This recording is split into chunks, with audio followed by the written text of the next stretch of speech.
Este espacio es producido gracias a Hola GPT. Bufandas multifuncionales, toallas de secado rápido, Rafael, Alexis y Pache. César Balón.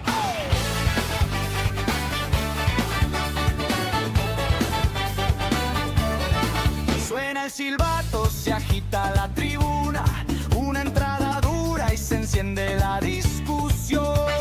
Rafa pide bar, Alexis dice siga, siga, Pachi mira el área y la grada pide acción.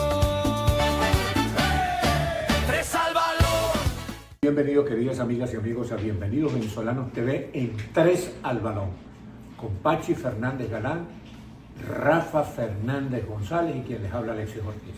Hoy vamos a tener un programa bastante interesante porque va a ser muy instructivo, muy pedagógico. Pachi va a tratar de explicarnos cómo son los cambios que ha introducido la FIFA para el nuevo fútbol a partir de este Mundial de Fútbol que comienza el 11 de junio. Entonces vamos a ir uno por uno revisando cada uno de los cambios.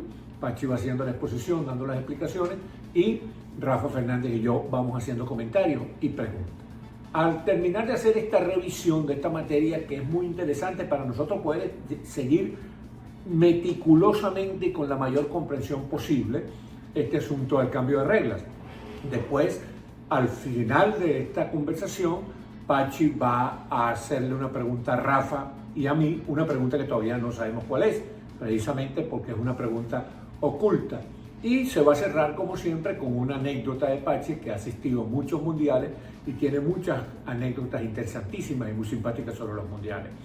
Nuestro compañero Rafa Fernández Galán está en este momento en Venezuela, en el estado de Trujillo, en Valera.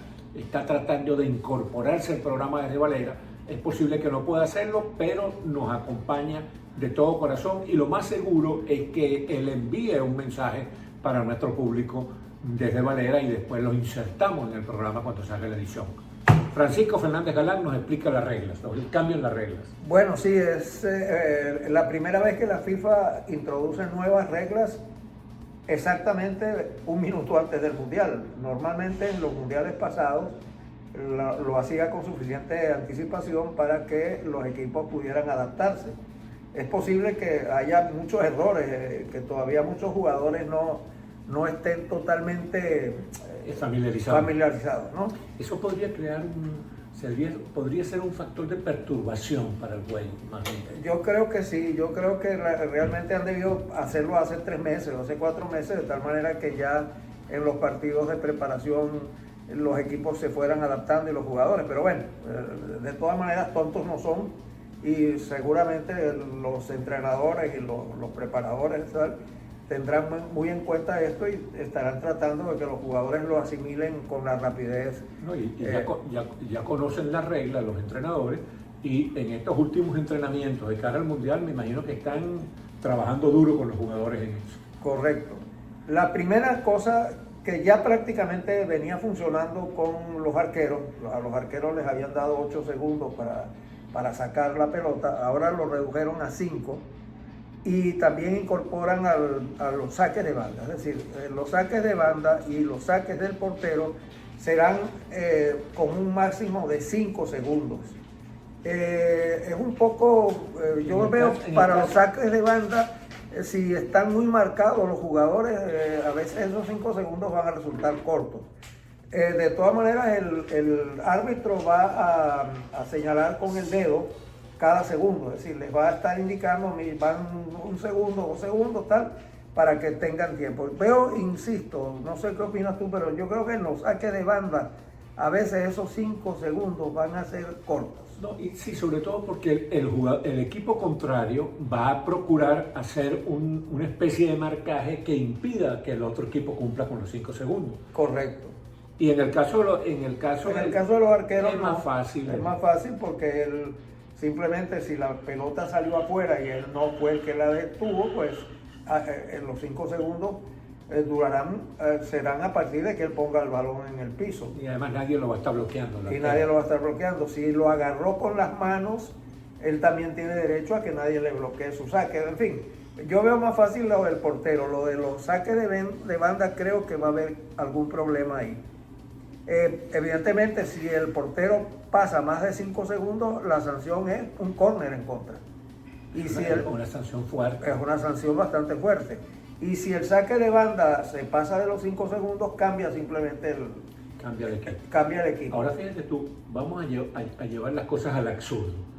Yo estoy sacando el balón, tú con tu equipo me bloqueas y entonces pasan los 5 segundos. Entonces yo te bloqueo a ti después. Eso puede crear retardos en el juego, porque para un saque pueden ocurrir 3 o 4. Sí, yo no sé qué tanta capacidad tendrá el árbitro para interpretar eso, ¿no? Sí. O si es tan rígido, bueno, 5 segundos, cambio de equipo, no lo sé. La verdad, insisto, es tan atropellado el cambio y que no ha habido tiempo de evaluarlo, ¿no? Luce muy poco. Bueno, visto así de primer vistazo, luce muy poco 5 segundos. Para el saque de banda. Para el saque de portería no tanto, pero eran 8, yo no sé por qué lo rebajaron a 5. Total. Bueno, ellos habrán calculado su cuestión, vamos a ver si funciona. Bueno, pero sobre eso hablaremos también después, porque con el calling break ese bendito.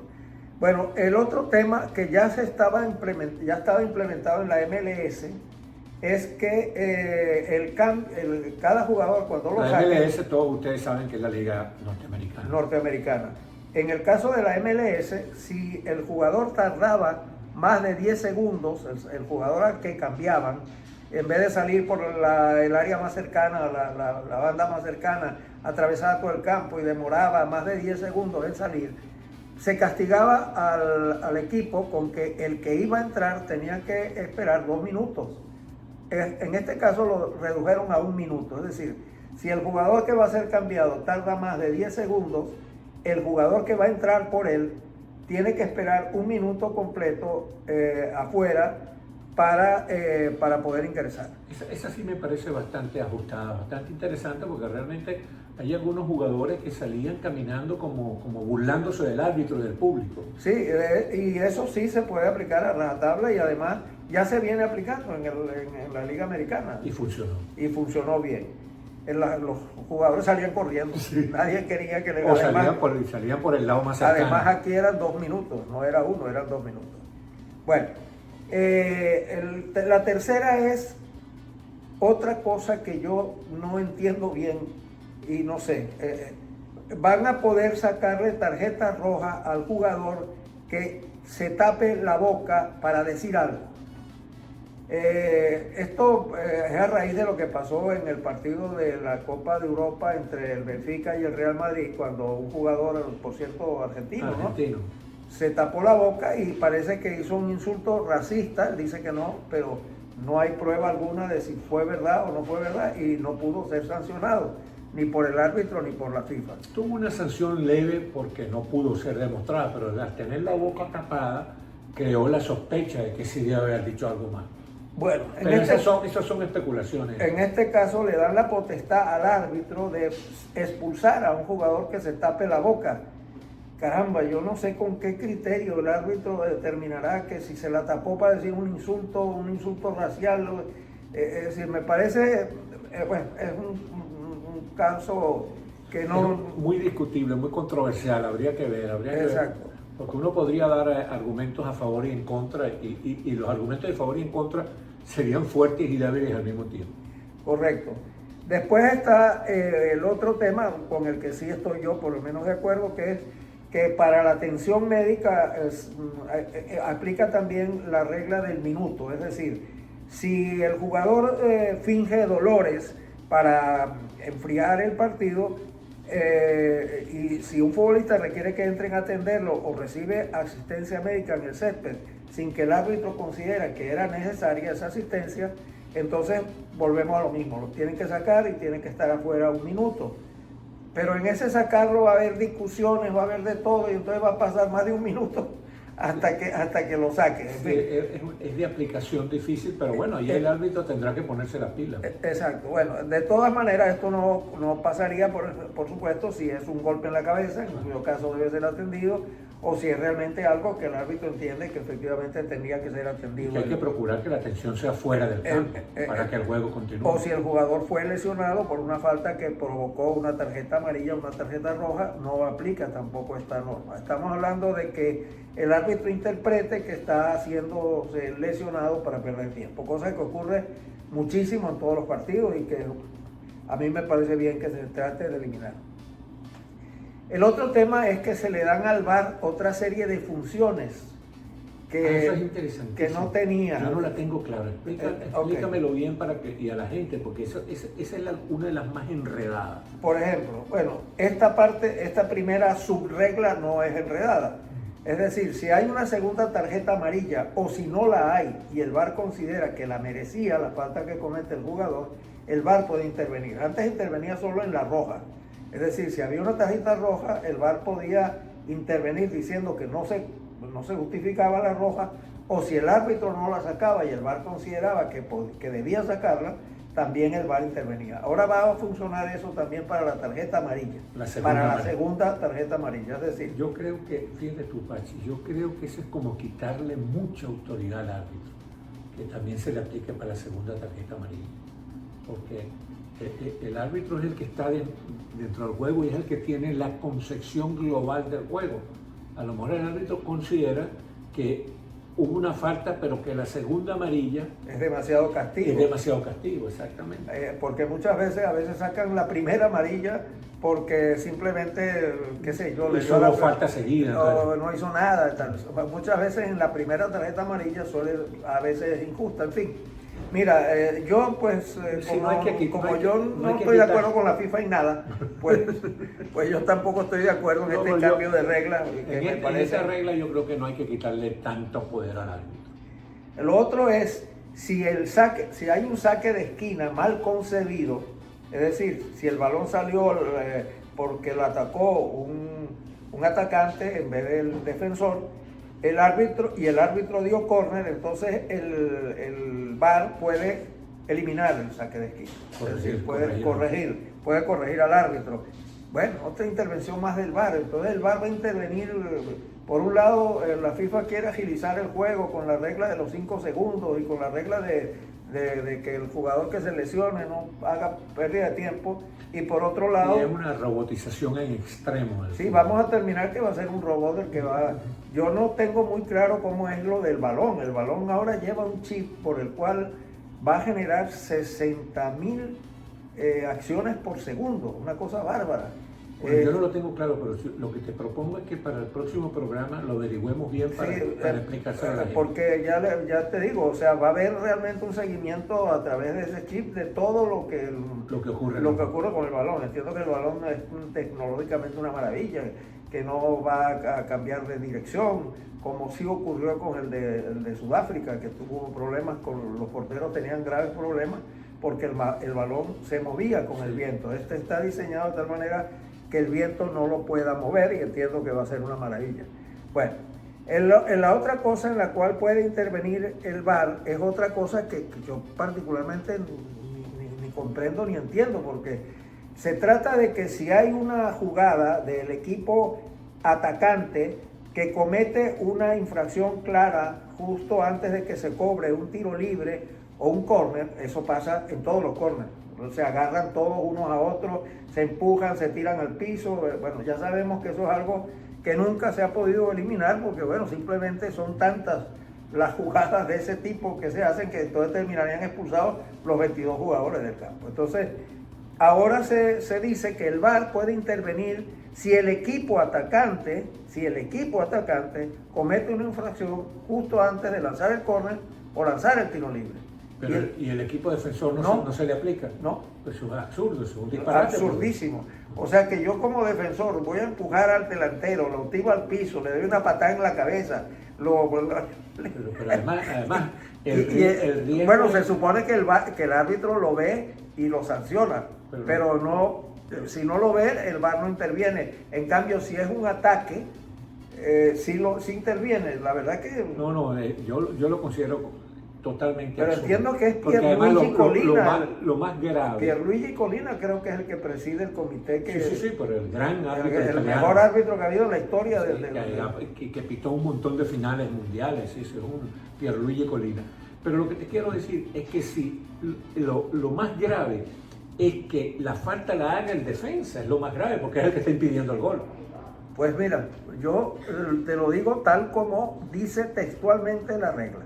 Es solo, única y exclusivamente en el caso del equipo atacante. Insisto, en el caso del equipo que defiende, supongo que el árbitro, si ve alguna cosa sancionable, la sancionará. Pero yo, que de verdad, esto me parece insólito. Bueno, y el último es el que es obligatorio, el calling break. Es decir, por 3 minutos, tal como desde hace muchísimo tiempo, la refrigeración por el calor claro, es obligatoria 3 minutos. Eso es lo que desde hace muchísimo tiempo las cadenas de televisión pedían y los americanos pedían, que se llevara a 4 tiempos el juego de fútbol para tener más tiempo para la publicidad.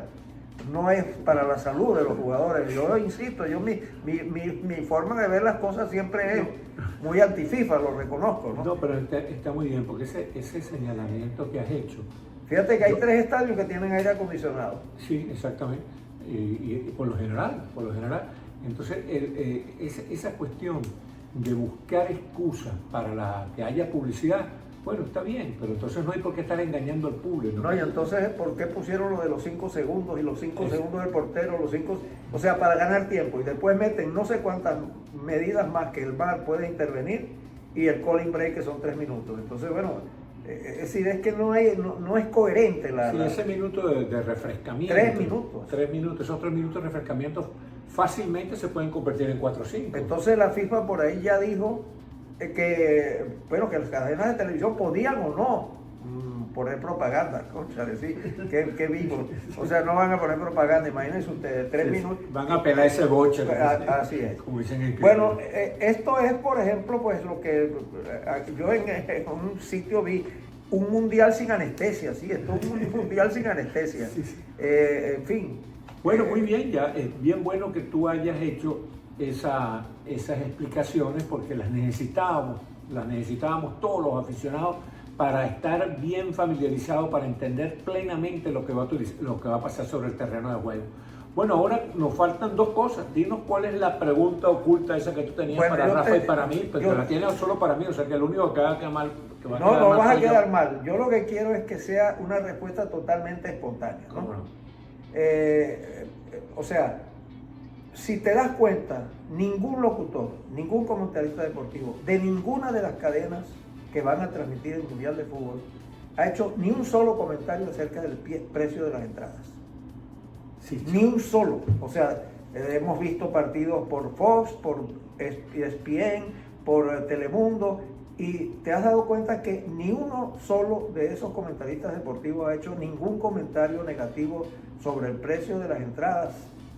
¿Qué opinas de eso? Me he dado cuenta y me preocupa muchísimo, porque la responsabilidad del periodista, eso fue lo que nos enseñaron en la escuela de periodismo, la responsabilidad del periodista es defender los intereses de la comunidad, los intereses del ciudadano, en este caso los intereses del aficionado. Entonces,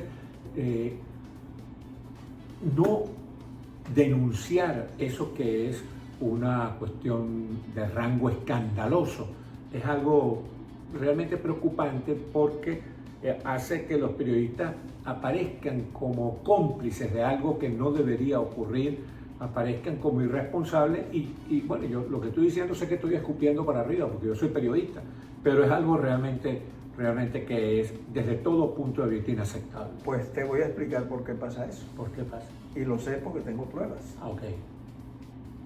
Nadie que quiera tener acreditación para transmitir el Mundial, ni ir a los estadios a transmitir los juegos, puede decir nada que perjudique a la FIFA. Entonces, la FIFA funciona como la dictadura más corrupta de la humanidad. Y más totalitaria. No, es absolutamente, y además, insisto, tengo pruebas. Yo lo viví en el Mundial. Cuéntalo, pues, esta no es la anécdota. Pero bueno, ya serán 2 anécdotas hoy. Pero es importante, mira. A mí me tocó en Brasil, yo he dicho ya muchas veces que el Mundial de Brasil ha sido el peor de la historia. O sea, eso era un desastre. Brasil 2014. Brasil 2014. Eso era un desastre por todos lados. Ganó Alemania. Ganó Alemania, sí, Alemania mereció ganar, era un gran equipo, lo hizo muy bien. Todas. Exacto, pero los estadios no estaban terminados. Por ponerte un ejemplo, en el estadio de Maracaná los cables colgaban de los techos, tú ibas pasando por las áreas de entrar y ahí estaban los cables de la televisión y de internet y todo eso colgando sin conectar. No había televisores en las salas VIP, que estaban los cables también colgando y no les había dado tiempo. Los ascensores en la mayoría de los estadios no funcionaban. En el caso del Maracaná, la presunta sala VIP, que se supone que es dentro del estadio, estaba a 2 kilómetros en una carpa por allá en el fin del mundo. La gente se coreaba, impresionante, pero se coreaba. Yo vi corearse la gente. Y después el acceso a los estadios era tenebroso. O sea, para llegar al Maracaná 3 o 4 horas, en Fortaleza para llegar al estadio en 3 o 4 horas. O sea, el tráfico en Río de Janeiro había una cierta justificación porque se estaban haciendo las obras para las Olimpiadas, que eran el año siguiente, a los 2 años, y la ciudad estaba en un solo hueco, ¿no? Pero en las demás ciudades no, simplemente fue un desorden, la policía brasileña no sabía qué hacer, un desastre total. ¿Y por qué te digo que tengo pruebas? Porque por casualidad, en el hotel donde yo estaba alojado en Fortaleza, estaba alojado un canal de televisión mexicano. ¿No te acuerdas qué canal era? No me acuerdo, la verdad que no me acuerdo. No era TV Azteca ni nada. No me acuerdo qué canal era un canal muy grande, había mucha gente y había muchos canales. Exacto, pero además este era un canal grande, o sea, tenía muchos periodistas y tal. Como estábamos en el mismo hotel, pues claro, uno conversa ahí con ellos y tal. Y me explicaron que ellos habían tenido la terrible idiotez de criticar a la FIFA por el hecho de que los estadios estaban deteriorados y que les habían quitado la acreditación y tenían que transmitir los partidos desde una bomba de gasolina que estaba en la orilla del estadio, porque no los dejaban entrar al estadio. Y ellos, para que hubiera un cierto ambiente, el ruido del estadio y tal, decidieron transmitir los partidos porque la imagen sí la tenían, la imagen era gratuita para todos los canales o era una tarifa que cada quien había pagado, pero a ellos ya no los dejaban entrar al estadio, les quitaron la acreditación.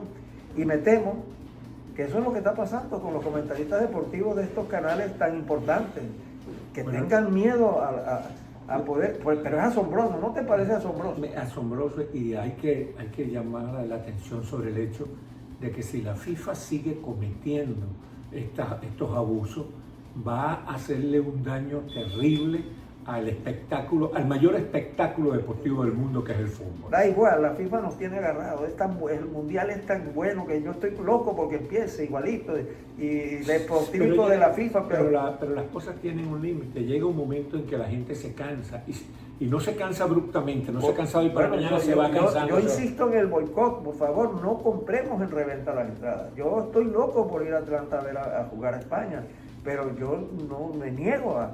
Y después, ¿tú sabes cuánto cuesta la entrada VIP más barata en el estadio de Guadalajara? Que me metí por curiosidad, porque juega España contra Uruguay en Guadalajara. ¿Sabes cuánto cuesta? $7,500. La más barata. La más barata. De las VIP. La más barata de las VIP. Las entradas normales, bueno, ya salí corriendo, yo ni siquiera miré más. Y Guadalajara, que es una ciudad que es grande, 5 millones de habitantes, sin embargo, por no tener los mismos servicios hoteleros que tienen estas ciudades norteamericanas, los hoteles están ya también a unos precios.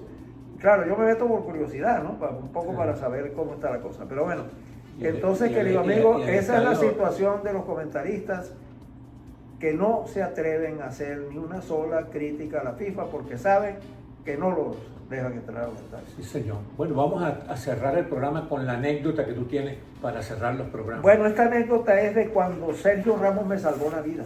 Sergio Ramos, gran capitán de la selección argentina, la selección argentina, la selección española. Yo estaba en Donetsk, he mencionado varias veces Donetsk porque yo en la Eurocopa que se jugó en Ucrania y en Polonia, que ganó por cierto España esa Eurocopa, habían arreglado muy bonito Donetsk, habían mejorado el estadio, habían construido un hotel y un parque en la zona de tal, y yo pues había reservado a través de Booking, una de esas empresas de reservaciones, donde casi siempre me va muy bien.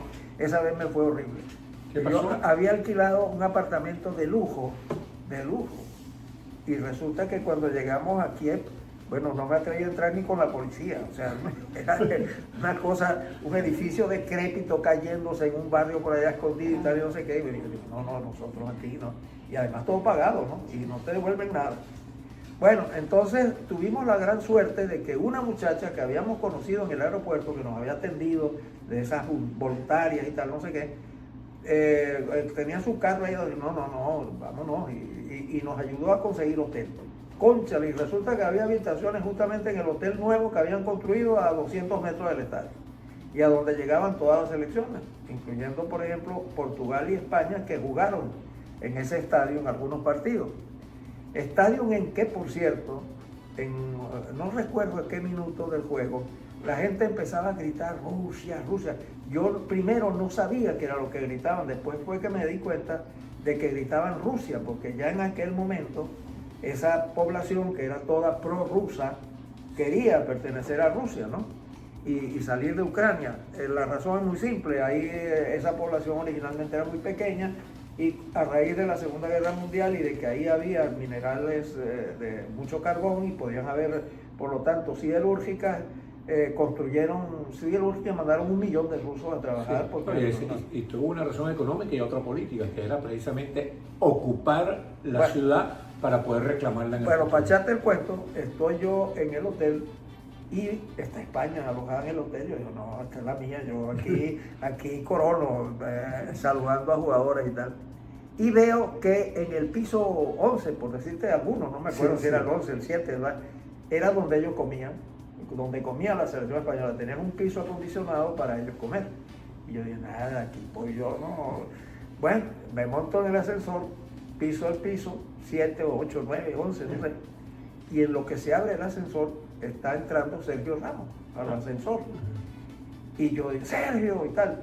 Y a Sergio lo acompañaba un guardaespaldas ucraniano, claro, que hablaba en ucraniano. Sí. Casi me pega, o sea, me fue a empujar y a dar un golpe, porque yo iba a molestar a Sergio Ramos. Y Sergio Ramos le dijo, no, calma. Bueno, señor, coño, por Dios. Bueno, para que tú veas, me salvó la vida. Sí. Bueno, queridas amigas y amigos, ya terminamos hoy por hoy. Ya para la próxima oportunidad vamos a... Así explica cómo vamos a hacer entonces. Sí, la próxima oportunidad vamos a hablar sobre algunas cuestiones que también son muy exigentes. Por ejemplo, los últimos resultados de los partidos amistosos. Vamos a hablar de las lesiones. Hay algunos jugadores importantísimos que hay dudas sobre su participación en el Mundial o su participación en todos los partidos del Mundial. De todas esas cosas vamos a hablar en la próxima Pero vamos a hacer también ya diariamente, a partir del 15, sí. Bien bueno. Vamos a hacer un programa que va a ser cada uno de nosotros por separado, porque reunirnos todos los días va a ser muy complicado y muy fastidioso. Además, nuestro amigo Moro, que es el que coordina. Juan Carlos Moro, que es un fenómeno, pero está en Venezuela, en Rubio, imagínate, cuando no hay luz no hay agua, o sea, hoy por ejemplo tuvimos que grabar nosotros el programa porque él no pudo producirlo. Esperemos que haya salido de regular para bien. Bueno, lo cierto del caso es que lo que vamos a hacer a partir del día 11, 3 días faltan, nada. Sí. Nada. Sí, hoy es 8, hoy es lunes 8. Bueno, ya faltan 3 días. El jueves 11. A partir del 11 vamos a hacer cada uno de nosotros un día. Y va a ser un resumen de lo más importante que haya ocurrido ese día. Y comentar un poco el partido principal. Y lo que hay para el día siguiente. Exacto. Porque mucha gente con este lío de partidos ni siquiera sabe qué partidos hay. Entonces, bueno, vamos a hacer una transmisión en vivo, en directo. Normalmente va a ser en la noche, porque será después del partido que se celebre en la noche. Y eso estará ya en YouTube desde esa misma noche, con comentarios sobre lo ocurrido durante el día y tal. Entonces, el día jueves va a comenzar Alexis, El día viernes va a hacerlo Rafael Gonzalo, yo lo voy a hacer el sábado y así sucesivamente, uno cada día, para tratar de mantenerlos informados, sobre todo de qué es lo que hay al día siguiente y qué es lo que está pasando pues en los grupos y tal, y algún comentario, ¿no? Así que nada, queridos amigos, ya lo próximo es ya rueda el balón. Sí, señor. Este espacio es producido gracias a Hola GPT. Bufandas multifuncionales. Toallas de secado rápido. Rafael, Alexis y Pache. César Balón.